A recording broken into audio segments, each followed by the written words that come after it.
बिस्मिल्लाहिर्रहमानिर्रहीम। तो बेटा आज हम बात करेंगे टाइप्स ऑफ मैट्रिसेस के। मैट्रिसेस जो है इनकी टाइप्स कितनी होती है। सबसे पहली जो टाइप है वो है रो मैट्रिक्स। रो मैट्रिक्स जो है वो कौन सा मैट्रिक्स है? वो ऐसा मैट्रिक्स है जो कि जिसकी सिर्फ एक ही रो हो, सिंगल रो हो। मसलन ये एम मैट्रिक्स हमारे पास, तो इसकी ये एक रो है, तो ये हमारे पास रो मैट्रिक्स है।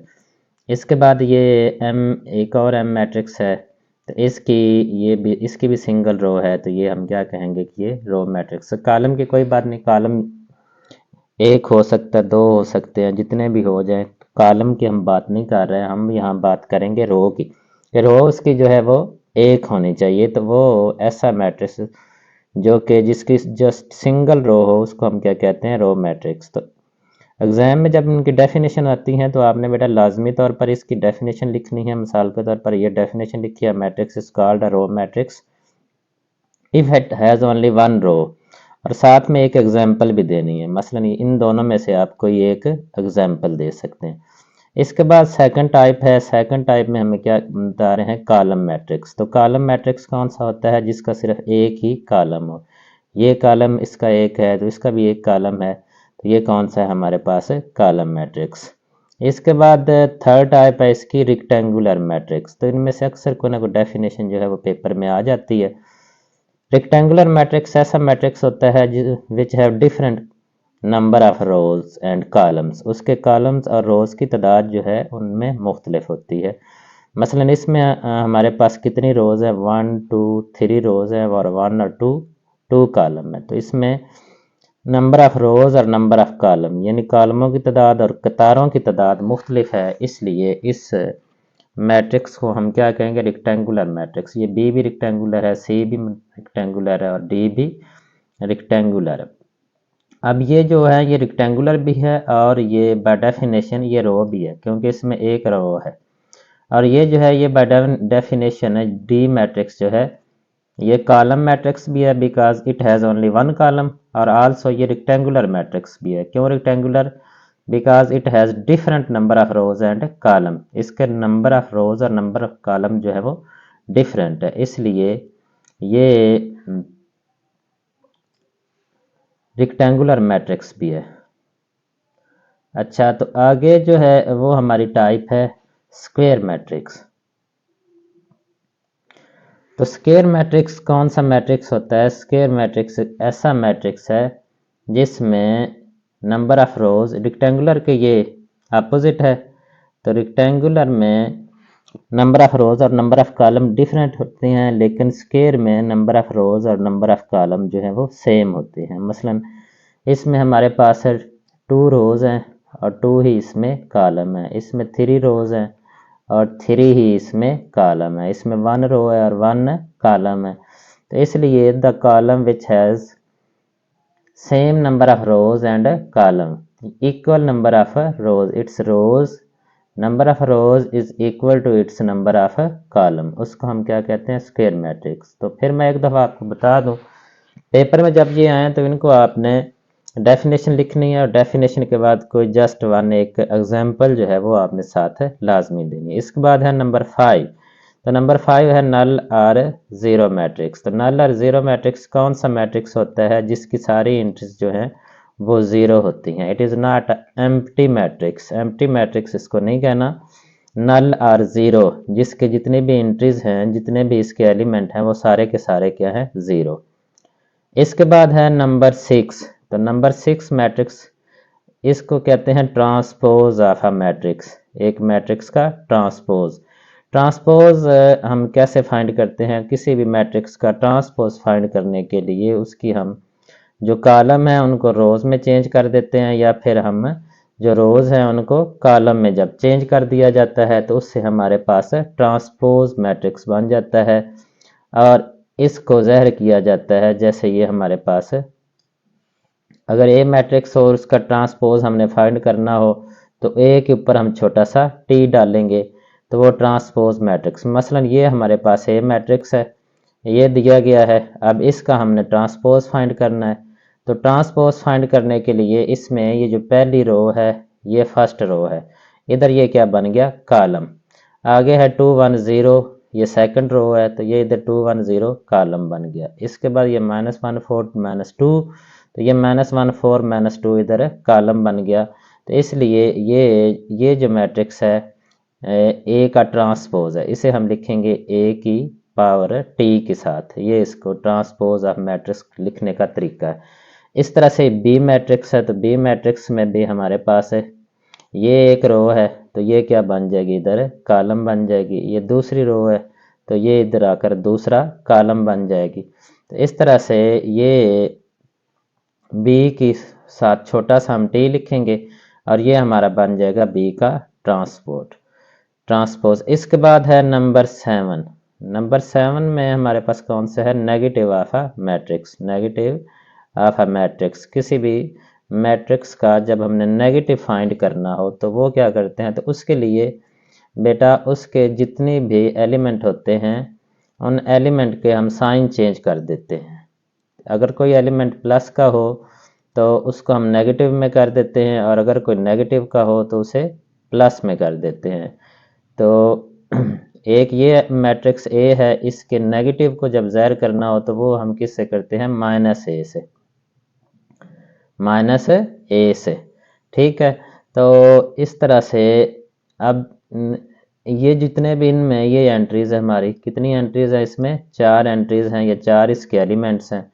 इनमें से जो नेगेटिव होंगे उनको हम पॉजिटिव करके लिखेंगे, और जो पॉजिटिव है उनको हम नेगेटिव करके लिखेंगे। ये +1 है, तो ये क्या इधर बन जाएगा -1। ये -2 है, तो इधर आकर क्या हो जाएगा, +2। ये +3 है, इधर आकर -3, और +4 है, तो इधर आकर ये -4 हो जाएगा। तो इसलिए ये जो मैट्रिक्स है ये ए मैट्रिक्स का नेगेटिव मैट्रिक्स है। अच्छा, इसके बाद हम बात करते हैं नंबर 8 की। नंबर 8, तो नंबर 8, अब यही जो काम थोड़ा सा अभी 5-7 मिनट में मुझे लगे हैं, तो अगर मैं खुद लिखता तो सारा समझाता तो ये तो उसमें काफ़ी टाइम लगना था, और होपफुली यहाँ पर उससे ज़्यादा बेहतर आपको क्लियर समझ आ रही होगी सिमेट्रिक मैट्रिक्स, क्योंकि ये सारी चीज़ें जो हैं ये मुझे हाथ से लिखने, अब ये सिमेट्रिक मैट्रिक्स मैंने बोल दिया है, अंडरलाइन कर दी। अगर मैं हाथ से लिखता तो डेफिनेटली इसमें थोड़ा सा टाइम लगना था, फिर इसकी ये डेफिनेशन में लिखता, फिर कॉलम बनाता, तो वो टाइम ज़रूर लगना था।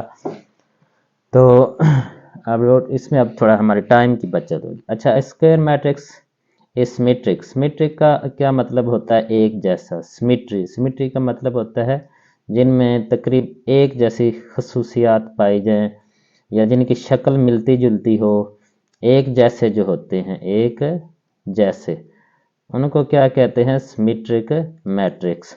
तो सिमेट्रिक मैट्रिक्स ऐसा मैट्रिक्स होता है कि जब उसका हम ट्रांसपोज लेते हैं तो फिर भी वो उसी तरह से रहता है जैसा कि पहले वो था, उसमें किसी किस्म की कोई तब्दीली नहीं आती, वो उसी तरह से ही होता है जिस तरह से वो पहले था। मिसाल के तौर पर ये M है हमारा मैट्रिक्स, और इसका अब हमने क्या करना है, ट्रांसपोज लिया।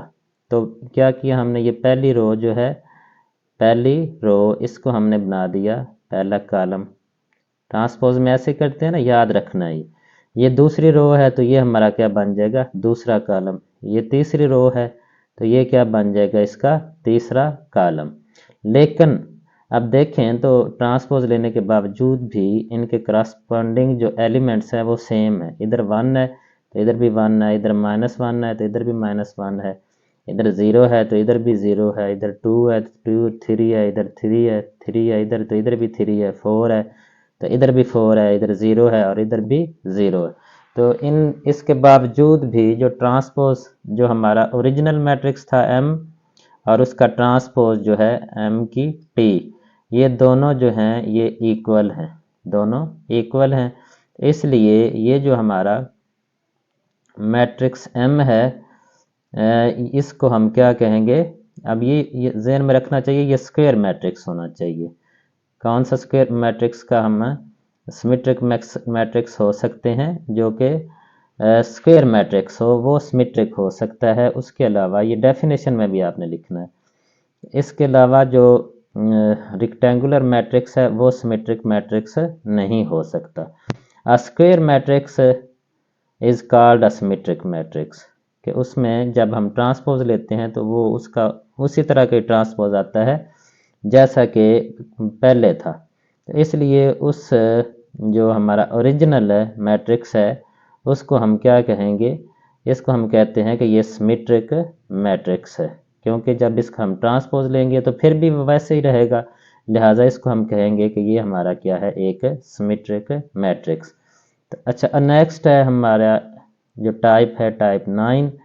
तो टाइप 9 में बता रहे हैं कि स्क्यू सिमेट्रिक मैट्रिक्स, कि स्क्यू सिमेट्रिक मैट्रिक्स कौन सा होता है, 9 स्क्यू सिमेट्रिक मैट्रिक्स। तो इसमें हम जब हमारे पास कोई एक मैट्रिक्स होता है तो उसका हम जब ट्रांसपोज लेते हैं तो वो अपने नेगेटिव मैट्रिक्स के इक्वल आता है, नेगेटिव मैट्रिक्स के इक्वल आता है, उसका जो ट्रांसपोज होता है उसके नेगेटिव मैट्रिक्स के इक्वल आता है। मसलन ये ए है हमारा, तो इसका हम ट्रांसपोज लें तो पहली जो है ये हमारे पास रो है, फर्स्ट रो, तो ये फर्स्ट कॉलम बन जाएगा, ये फर्स्ट सेकंड रो है तो ये सेकंड कॉलम बन गया, ये थर्ड रो है तो ये थर्ड कॉलम बन जाएगा। तो अब इन दोनों में देखें तो इन दोनों में चेंज क्या हुआ है, चेंज ये हुआ है कि जो हमारे इसमें ओरिजिनल जो हमारा मैट्रिक्स था उसमें सारे साइन इधर आकर उन सब के साइन चेंज हो गए हैं। ये 2 प्लस का था, इधर आकर माइनस का हो गया, 3 इधर प्लस का था, इधर माइनस का हो गया, और 2 इधर माइनस का था, इधर क्या हो गया, प्लस का। तो 0 का तो ना, तो साइन साइन 0 में तो कोई साइन होता ही नहीं है। 1 इधर प्लस का था, इधर माइनस। इस तरह से बाकी भी जो एलिमेंट्स हैं उनके साइन चेंज हो गए हैं, बाकी एलिमेंट्स वही रहे हैं, एलिमेंट्स वही रहे हैं, उसी जगह पर रहे हैं सारे। सिर्फ क्या हुआ है कि जो प्लस थे वो नेगेटिव हो गया, जो नेगेटिव हैं और वो प्लस हो गए हैं, यानी कि हमारा जो ए का ट्रांसपोज है वो नेगेटिव ए के इक्वल आया है, ए का ट्रांसपोज नेगेटिव ए के इक्वल आया है। तो इसलिए ये जो ए मैट्रिक्स है इसको हम क्या कहेंगे, it is a skew symmetric matrix, skew symmetric matrix. अच्छा, इसके बाद नंबर 10 है डायगोनल मैट्रिक्स, डायगोनल मैट्रिक्स। तो डायगोनल जब हम बात करते हैं, कोई एक हम स्क्वायर बनाते हैं ज्योमेट्री में, कोई एक स्क्वायर लेते हैं ज्योमेट्री की जो शेप है, या फिर उसमें हम एक रेक्टेंगल लेते हैं, तो हम कहते हैं कि दिस काइंड ऑफ शेप है टू डायगोनल, एक ये डायगोनल है और एक ये डायगोनल है, इसमें भी एक ये डायगोनल है और एक ये डायगोनल है। तो इस चीज़ को हम क्या कहते हैं, डायगोनल। लेकिन जो मैट्रिक्स है इसमें हम दो डायगोनल जो हैं उनकी बात दो नहीं होती, बल्कि इस तरह के जो एलिमेंट होते हैं, इस तरह से इस कोने से लेकर इस कोने तक, उनको हम कहते हैं diagonal matrix, diagonal matrix, diagonal entries, diagonal, sorry मैं मैट्रिक्स कह रहा हूँ, डायगोनल इंट्रीज हम उनको कहते हैं। तो एक ऐसा मैट्रिक्स हमारे पास, अगर एक हमारे पास एक ऐसा मैट्रिक्स हो, ये ए मैट्रिक्स है, तो इसमें हमारे पास एक ऐसा मैट्रिक्स हो कि उसकी जो डायगोनल इंट्रीज हैं उनमें से कोई एक एंट्री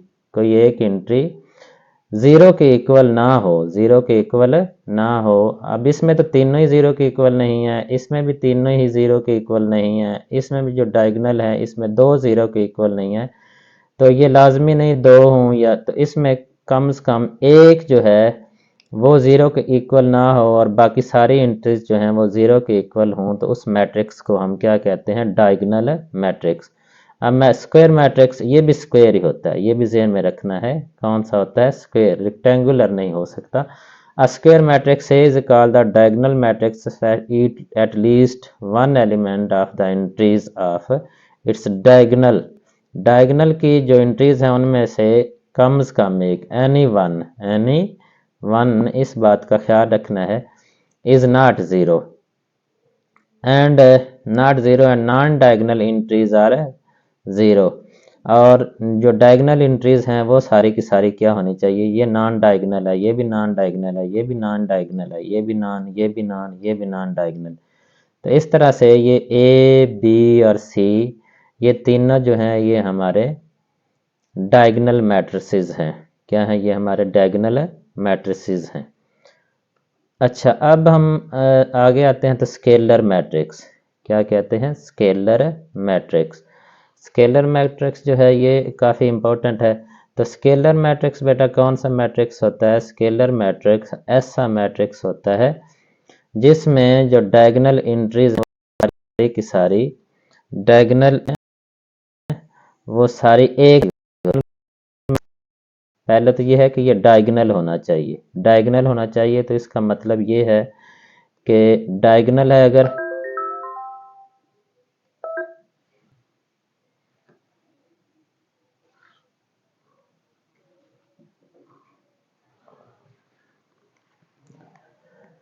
अगर ये डायगोनल है तो इसका मतलब है कि इसमें से एटलीस्ट वन जो एंट्री है कोई एक जो एंट्री है वो ज़ीरो के इक्वल नहीं होनी चाहिए और बाकी सारे जो हैं वो ज़ीरो के इक्वल होने चाहिए। तो इसलिए अब ये देखें तो डायगोनल जो है, अब जो स्केलर फिर क्या हुआ, स्केलर वो मैट्रिक्स होता है जिसमें डायगोनल की एंट्रीज सेम हो। तो ये डायगोनल है तो डायगोनल की एंट्री सेम है, ये डायगोनल है तो इसकी एंट्री सेम है, 3 और 3 है, इसमें क्या है 2 2 2 और बाकी सारी ज़ीरो होनी चाहिए। ये ज़हन में रखना है। ये हमें कहाँ से पता चला है, ये यहाँ से, ये डायगोनल मैट्रिक्स जो है इज कॉल्ड स्केलर मैट्रिक्स। तो जब ये बात हमने कर ली है डायगोनल, तो डायगोनल में डायगोनल के अलावा बाकी जो सारी एंट्रीज हैं वो क्या होती हैं, ज़ीरो होती हैं। इसलिए डायगोनल मैट्रिक्स बेटा वो मैट्रिक्स होता है जिसमें डायगोनल के एंट्रीज सेम होती हैं, is called scalar scalar matrix. Scalar matrix if all the diagonal entries are same, diagonal entries are same हों तो उनको हम क्या कहते हैं, स्केलर मैट्रिक्स। इसके बाद है number 12 identity matrix. Identity matrix, तो ये एक डायगोनल मैट्रिक्स होता है। ये क्या होता है, एक डायगोनल मैट्रिक्स होता है। इसको आइडेंटिटी भी कहते हैं और यूनिट मैट्रिक्स भी कहते हैं, आइडेंटिटी भी और यूनिट भी।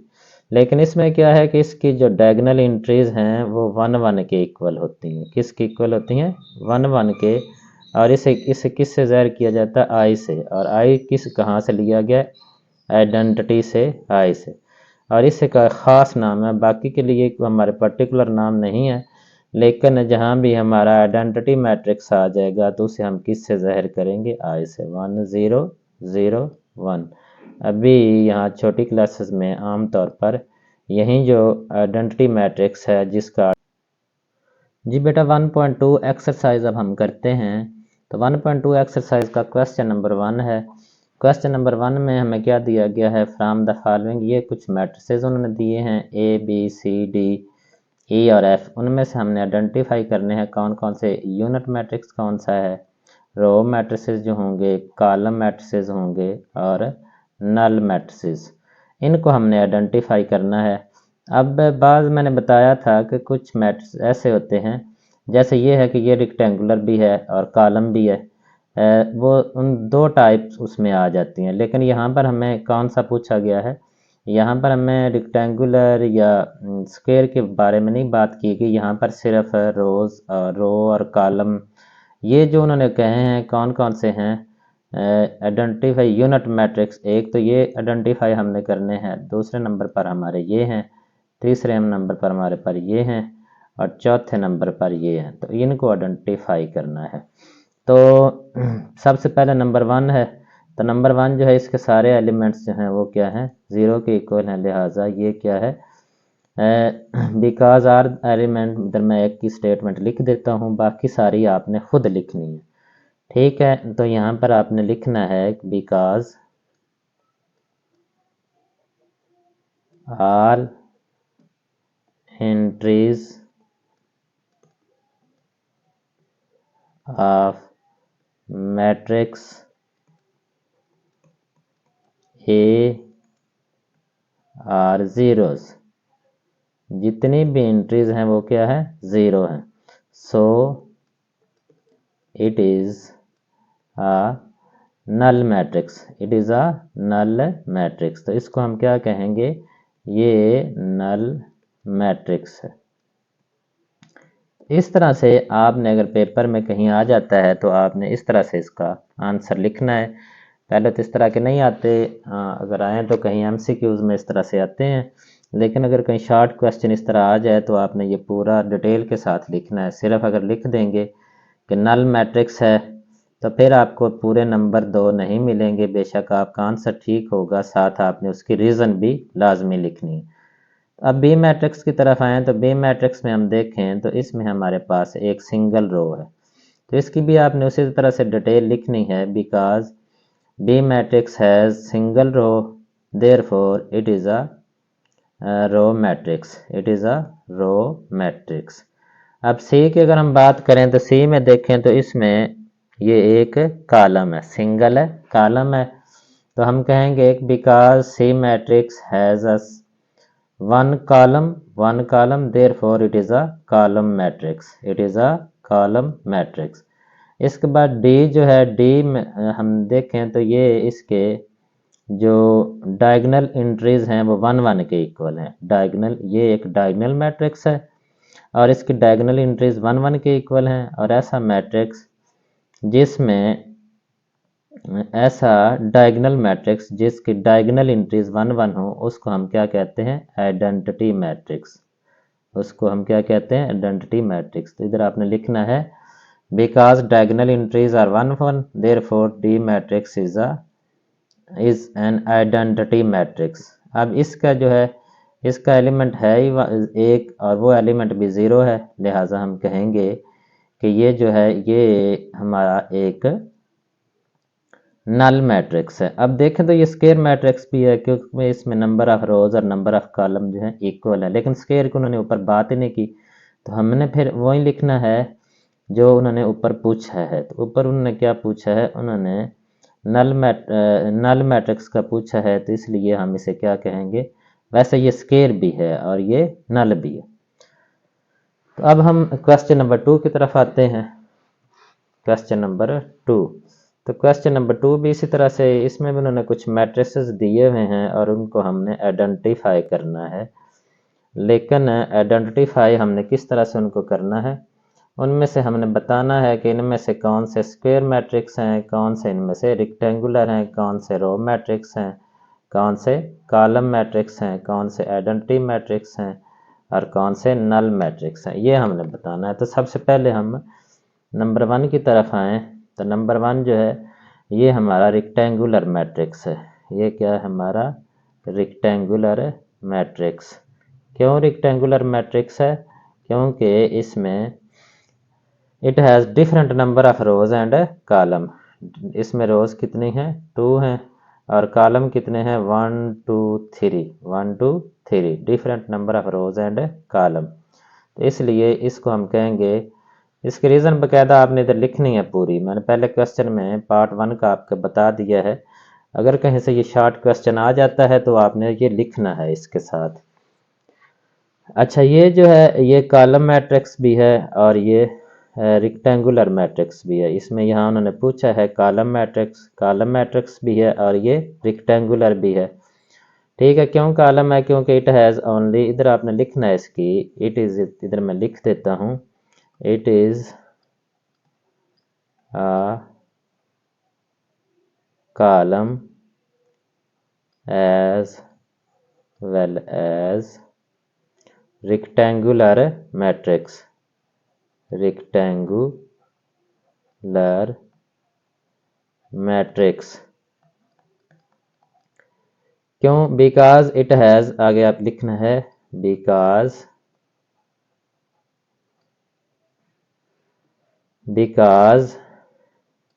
it has only one column, it has also different number of rows and column,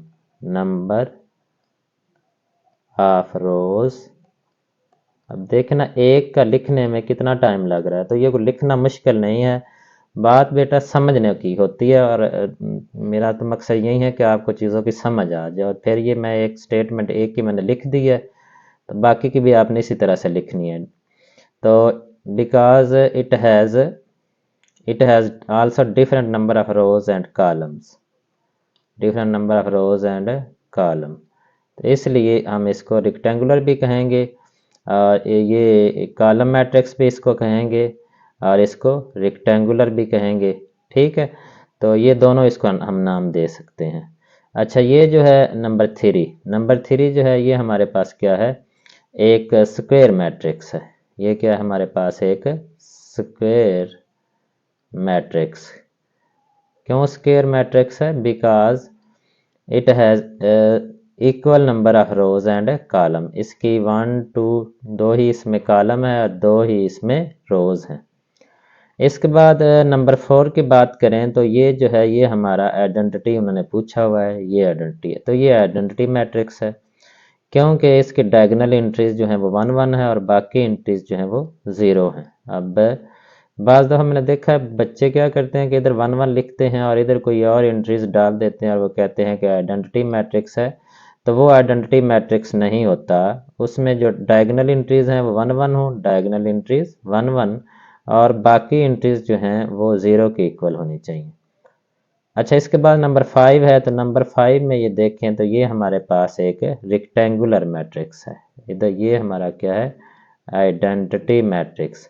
ये हमारा क्या है, ये रेक्टेंगुलर मैट्रिक्स है। सब की आपने स्टेटमेंट इस तरह से लिखनी है जिस तरह से एक मैंने बता दी है। तो अब मैं सब के साथ बार बार नहीं लिखना चाहता क्योंकि बास का जो वीडियो है वो बहुत फिर लेंथी हो जाती है और बच्चे जो इतना डाटा भी नहीं बच्चों के पास बाज़ का होता और वो टाइम भी फिर वेस्ट होता है। बात मैंने पहले भी बताया कि बेटा सिर्फ समझने की है और सिर्फ समझाने की है और बाकी आप लिख लेंगे। तो इसका आपने लिखना है it is a rectangular matrix. क्यों रेक्टेंगुलर है?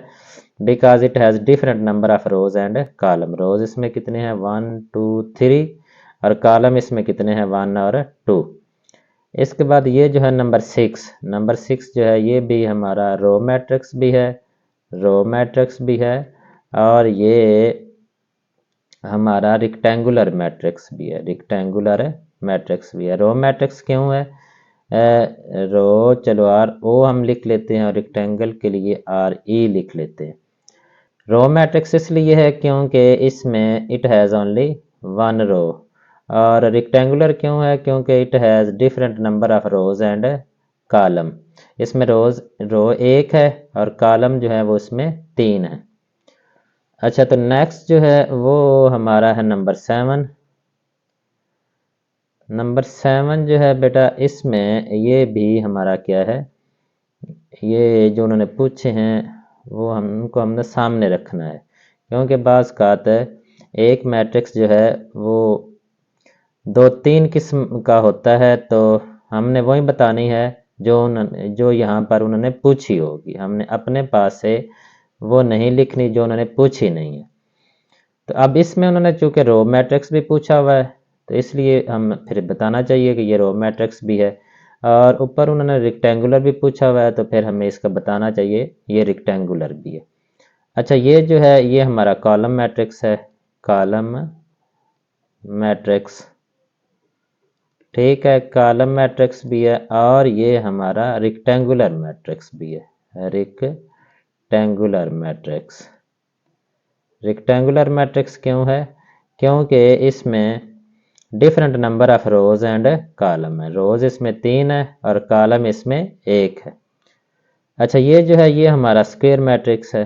ये क्या है हमारा square matrix because it has equal number of rows and column. Square matrix इसमें कितनी रोज हैं, 1 2 3 और कॉलम है 1 2 और 3।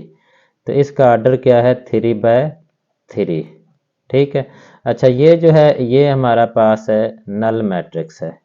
नल मैट्रिक्स का पूछा हुआ है, हाँ पूछा हुआ है। तो ये नल मैट्रिक्स भी है और ये नल मैट्रिक्स भी है और रेक्टेंगुलर मैट्रिक्स भी है और रेक्टेंगुलर मैट्रिक्स भी है। नल मैट्रिक्स क्यों है? Because it has all the entries are equal to 0। ठीक है।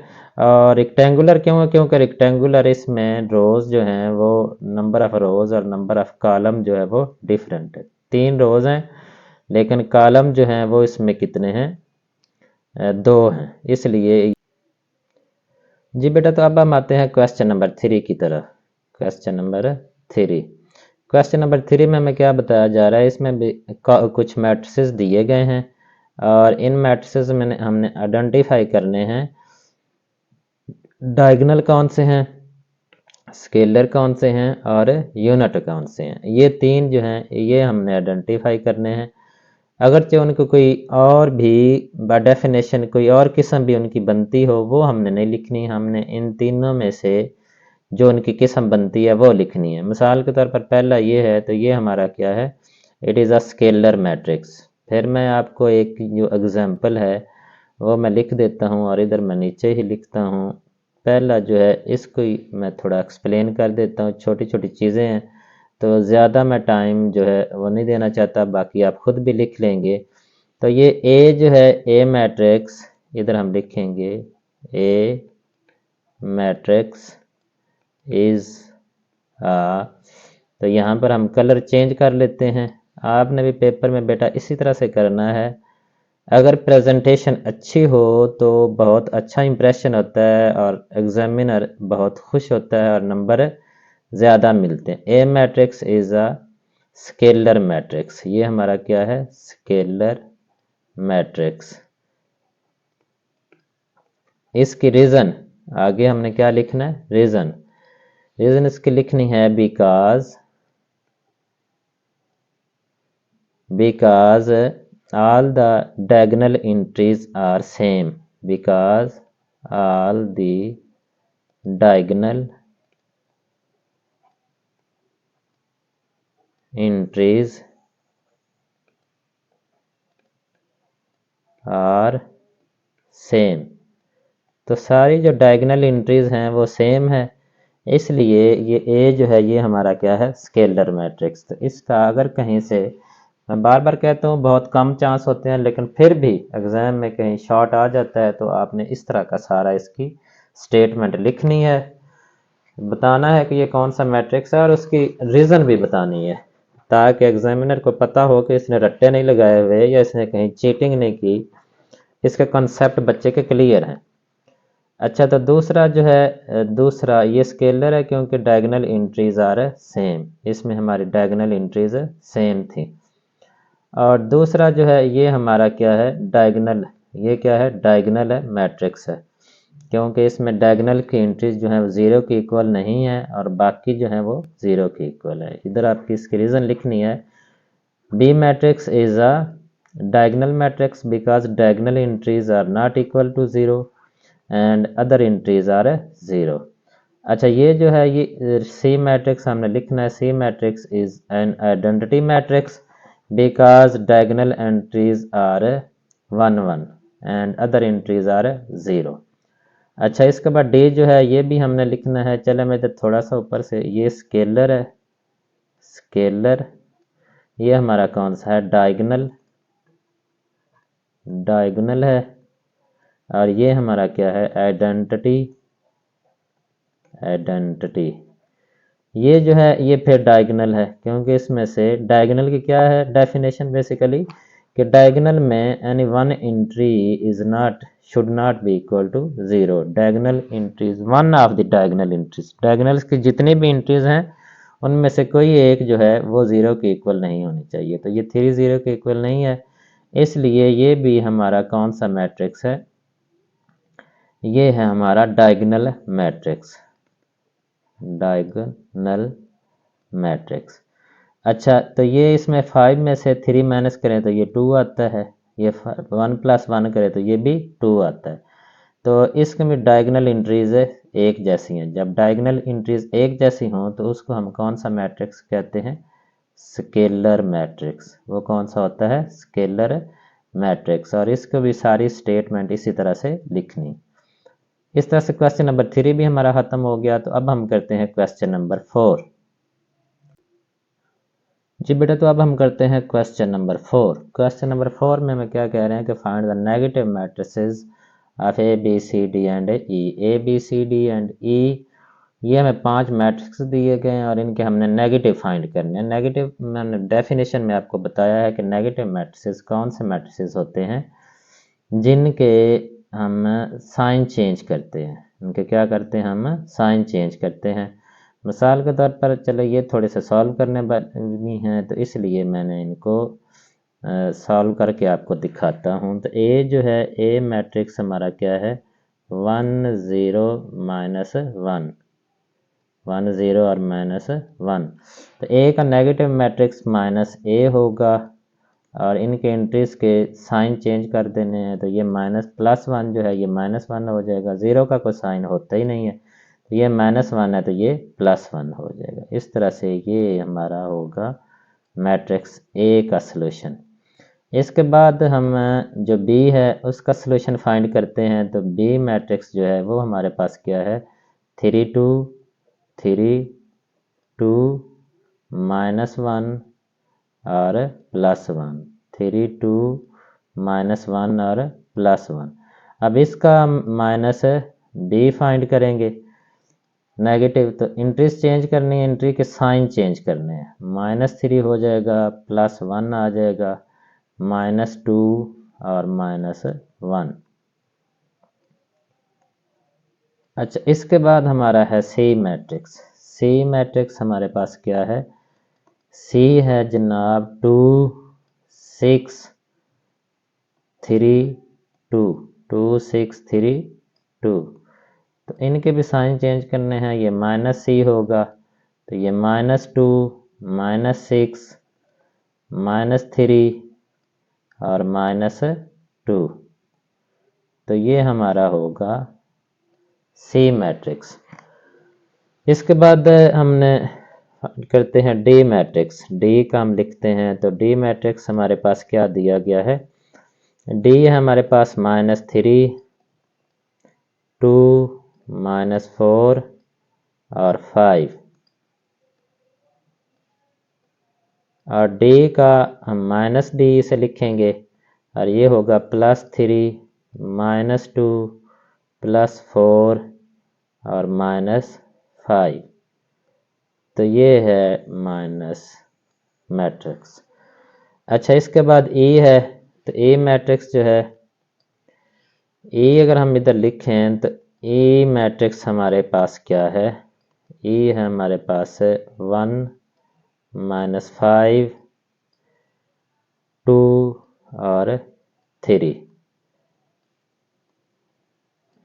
तो नेगेटिव इसका -e हमने फाइंड करना है, तो -e इसका क्या आएगा, -1 +5 -2 और -3। तो इस तरह से ये क्वेश्चन नंबर 4 जो है वो हमारा कंप्लीट हो जाएगा। अब हम आते हैं क्वेश्चन नंबर, जी बेटा, तो क्वेश्चन नंबर 5 में हमें क्या कह रहे हैं कि क्वेश्चन नंबर 5 है ये हमारा, इसमें कह रहे हैं फाइंड द ट्रांसपोज। क्या फाइंड करना है, ट्रांसपोज। लफ्ज़ ये क्या है, ट्रांसपोज। अक्सर बच्चे जो है वो अच्छी तरह से सुनते भी नहीं, फिर वो ट्रांसपोर्ट करते रहते हैं। तो ट्रांसपोज है ये लफ्ज़, इनका हमने ट्रांसपोज फाइंड करना है। तो ट्रांसपोज जो है वो पहले जब कंसेप्ट मैंने बताए थे तो उसमें हमने क्या कहा था कि जो रोज़ हैं उनको कॉलम में चेंज कर दे, या फिर कॉलम जो है उनको रोज़ में चेंज कर देते हैं। तो सबसे पहले जो हम ए है, ए का हम ट्रांसपोज फाइंड करते हैं। तो ये हमारे पास ए सेट है 0 1 -2, 0 1 -2। तो इसका अगर हम ट्रांसपोज लें तो वो क्या आएगा, ए के ऊपर छोटा सा टी हम लिखेंगे और ये जो कॉलम है ये हमारा क्या बन जाएगा, रो। 0 1 -2, 0 1 -2। तो ये ए का ट्रांसपोज आ जाएगा। इसके बाद हम बी का ट्रांसपोज लेते हैं। बी सेट है हमारे पास, बी है 5 1 -6, 5 1 -6। तो इसका ट्रांसपोज ले, बी का ट्रांसपोज। तो ये रो है तो इसको हम क्या करते हैं, कॉलम बना देते हैं। 5 1 -6। तो ये हमारा बी का ट्रांसपोज आ जाएगा। अच्छा, इसके बाद है हमारे पास सी जो है, सी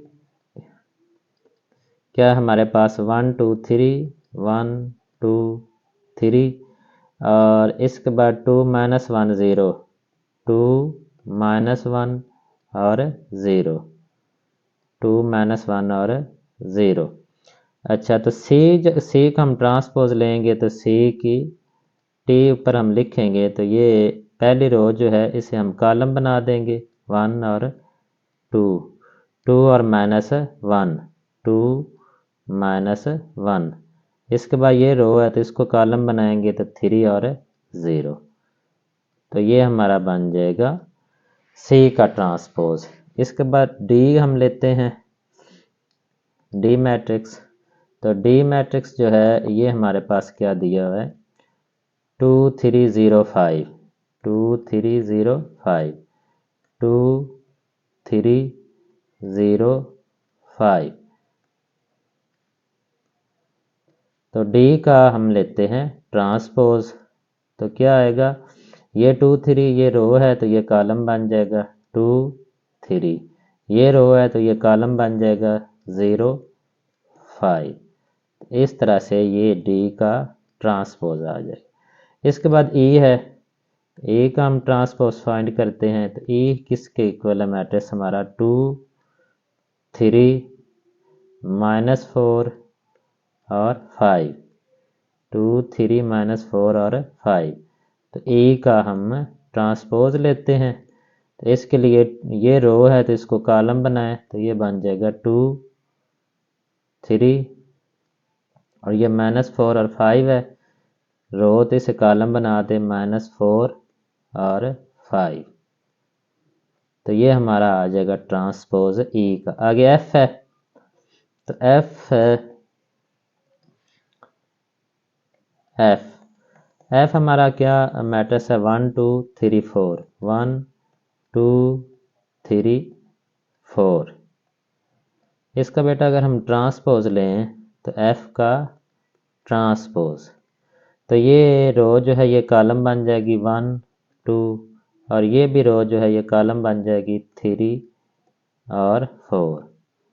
इस तरह से इन सब के हमने ट्रांसपोज फाइंड कर लिए और ये क्वेश्चन नंबर 5 जो है ये हमारा कंप्लीट हो गया। इसके बाद आगे हम करते हैं क्वेश्चन नंबर 6।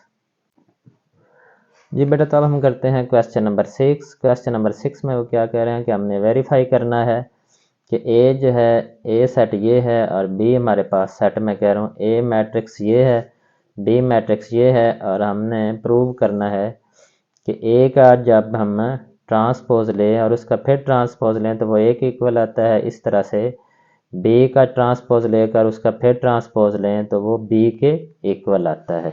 तो चले पहले हम नंबर 1 लेते हैं। नंबर 1 में हमने क्या प्रूव करना है कि ए का ट्रांसपोज और उसका अगेन ट्रांसपोज वो किसके इक्वल आना चाहिए, ए के। तो ए मैट्रिक्स जो है वो हमारा किसके इक्वल है, ए मैट्रिक्स हमारा 1 2 0 1, 1 2 0 1, 1 2 0 1। इसका हम ट्रांसपोज लें ए का ट्रांसपोज, तो ये रो है इसको कॉलम बनाएं 1 2, ये भी रो है तो इसको कॉलम बनाएं 0 1। ठीक है, अब इस ट्रांसपोज का फिर एक दफ़ा ट्रांसपोज लें, ए का ट्रांसपोज और उसका फिर ट्रांसपोज हमने लेना है। तो वो जो ये जो रो है इसको हमने कॉलम बनाना है 1 0 2 1, 1 0 2 1। तो ये देखें ये हमारा वही जो सेट वो जो मैट्रिक्स ए था वही बन गया दोबारा से 1 2 0 1, जो कि किसके इक्वल है, एक। सो ए का ट्रांसपोज और उसका एक दफ़ा फिर ट्रांसपोज लें तो वो दोबारा किसके इक्वल आ गया, ए के। अब हम करते हैं इसका पार्ट 2। पार्ट टू में हमने क्या प्रूव करना है कि बी का ट्रांसपोज उसका फिर ट्रांसपोज लेना है तो वो किसके इक्वल आना चाहिए, बी के। तो बी का ट्रांसपोज, अब बी हम पहले लेते हैं, हमारे पास है बी मैट्रिक्स क्या है, बी मैट्रिक्स है हमारे पास 1 1 2 0, 1 1 2 0। तो बी का हम यहाँ पर लेते हैं ट्रांसपोज, तो ये रो है इसको कॉलम बनाएं और ये रो है इसको भी कॉलम बना दें 1 1 2 0। और इसका दोबारा से अब ट्रांसपोज लें, बी का ट्रांसपोज और उसका एक दफ़ा फिर ट्रांसपोज लें। तो इसको फिर ये जो रो है इसको कॉलम बनाएं 1 2, ये रो है तो इसको भी कॉलम बना दें 1 0। सो बी का ट्रांसपोज, और ये देखें तो ये किसके इक्वल आ गया, ये दोबारा बी जो मैट्रिक्स है उसके इक्वल आ गया। सो बी का ट्रांसपोज, और जब उसका फिर हमने ट्रांसपोज लिया तो वो किसके इक्वल आएगा, बी के। इस तरह से ये क्वेश्चन नंबर 6 भी हमारा कंप्लीट हो गया है। और ये जो हमारी